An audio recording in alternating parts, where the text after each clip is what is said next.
I hate eating every 2 hours, and I encounter so many people that do as well. It's boring, it's lame. You have to devote your entire life to living out of Tupperware. You almost become a prisoner to your own physique. You're a prisoner to what you want to accomplish with your body. Now, I did this video because I want to talk a little bit about something that I do from time to time, and that's intermittent fasting. I've been getting an overwhelming amount of emails and messages asking me to do a video on intermittent fasting. So here we are. I'm going to dive into 2 different kinds of intermittent fasting that you can do, and they're geared towards specific types of people. So you may not have to just completely abide by one general rule of intermittent fasting. You may be able to apply a couple of different ones. Now, the thing is we've all come from this school of thought that we need to eat every 2 hours. The reasoning behind it, that thought process, is that we want to keep those glucose levels higher, we want to keep the amino acid levels and the nitrogen balance higher so that we don't catabolize, so that we don't break down muscle tissue. So we're always eating. Well, the thing is, just like everything in science, we are always evolving. We're always learning things. And we're starting to learn over the course of the last 5 or 6 years that 2-hour window that we have to eat at may not be the end-all be-all. So I hope that this video teaches you some good little tricks. So I'm going to dive right into the benefits of intermittent fasting before I get in to the 2 different kinds. Okay, so the general idea behind intermittent fasting, or at least what people think the general idea is that by reducing your calorie intake, by reducing those glucose levels, by reducing the glycogen stores in your muscles, you're allowing your body to start tapping into fat stores a little bit more efficiently.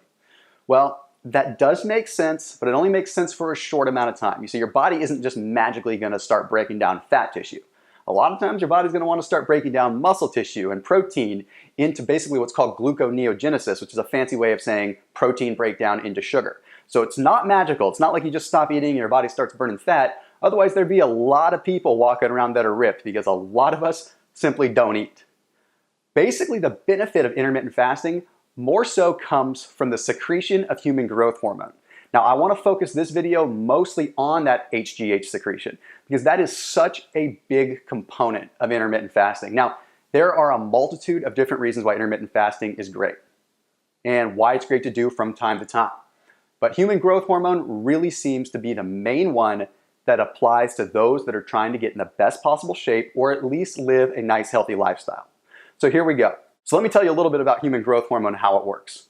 So human growth hormone is secreted by the pituitary gland. The pituitary gland is a gland up in the brain that controls a lot of these master functions in the body, especially when it has to do with recovery or has to do with cell growth or cell regeneration or muscle growth. You see, when you were an adolescent, when you were going through puberty, when you were hitting the gym, when you were in high school, middle school, you remember how you could put on muscle like crazy and you'd recover, you wouldn't get that sore, and you'd bounce up the next morning ready to go? Well, a lot of that had to do with the fact that you had higher levels of growth hormone being secreted by the pituitary. It was triggering those bones to grow. It was triggering the muscle to grow. It was doing everything you wanted it to do. Well, those levels start to decline as we age naturally. So if we have higher levels of human growth hormone, it's only natural that we would have higher levels of lean body mass and lower levels of body fat. In fact, they've been clinically associated with each other. So I want to explain how intermittent fasting can help with your growth hormone levels. Because hormones vary with their secretion throughout the day. We're not always at this constant pedal to the metal with all of our hormones. Our bodies are really good. That biological clock that is basically inherent is always working. It's always changing things. And those growth hormone levels are not always constantly high. They surge, they spike. But if we learn how to eat to manipulate that, we can really allow ourselves a lot more in the way of progress. So basically, our growth hormone levels are at their highest first thing in the morning. The reason they're at their highest first thing in the morning? Because we've been fasting. We haven't been flooding our body with food. We haven't been flooding our body with glucose. So our body starts saying, okay, well, let's secrete some human growth hormone to start preserving body weight. So what happens is you get that nice little surge of it. But then you wake up in the morning, generally we have breakfast, and we shut down that mechanism. Because as soon as we eat, the growth hormone levels start to drop. So you can see where I'm going with this. If we start fasting, we can extend the life of that growth hormone secretion, which allows us to build a little bit more muscle and keep a little bit leaner. The only caveat is the calorie intake is not there to support the healthy muscle growth. So we have to time our meals accordingly. That's where we get into the 2 different kinds of intermittent fasting that I want to talk about for 2 different sets of people. The first one is called a full day fast. And basically what that is you're gonna pick one day out of the week that you're gonna fast for the entire day, like 24 hours. So you're gonna get up, you're not gonna eat, you're gonna drink water, you're gonna go to bed hungry, probably. But the thing is, this has a lot of positive effects in the way of cellular inflammation. It gives your digestive system a break.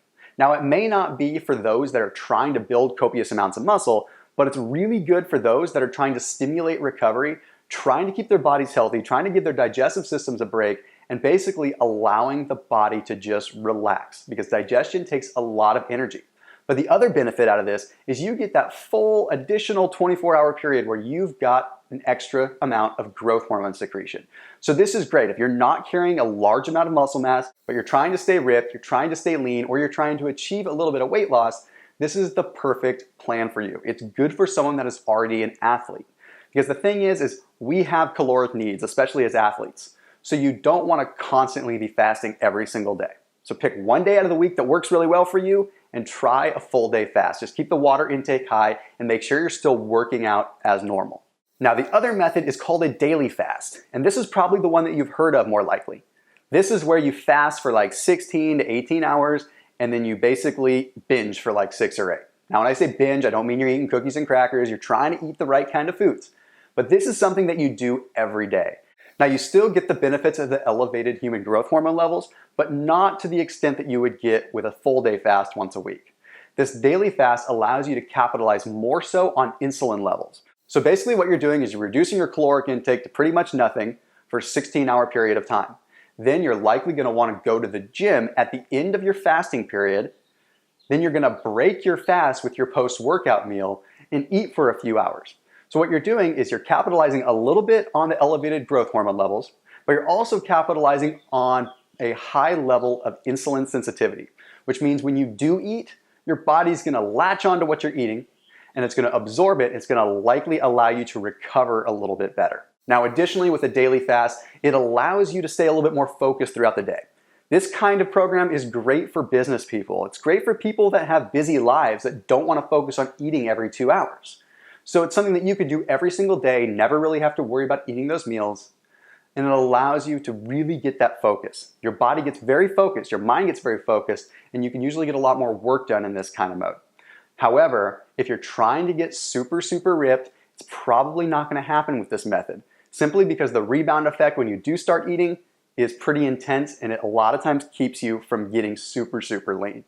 But guys and gals, at the end of the day, I ought to be honest with you. Intermittent fasting is great because of the adherence to the diet. People find that when they go through an intermittent fasting program, they get results because they can adhere to the program better. The meal prep is a lot easier because you're not having to pack meals all day. It's just flat out easier to stick to the program because you're not constantly worrying about food. But when it gets down to the wire and you're trying to get that last couple % off, it's definitely not going to be the best way to go.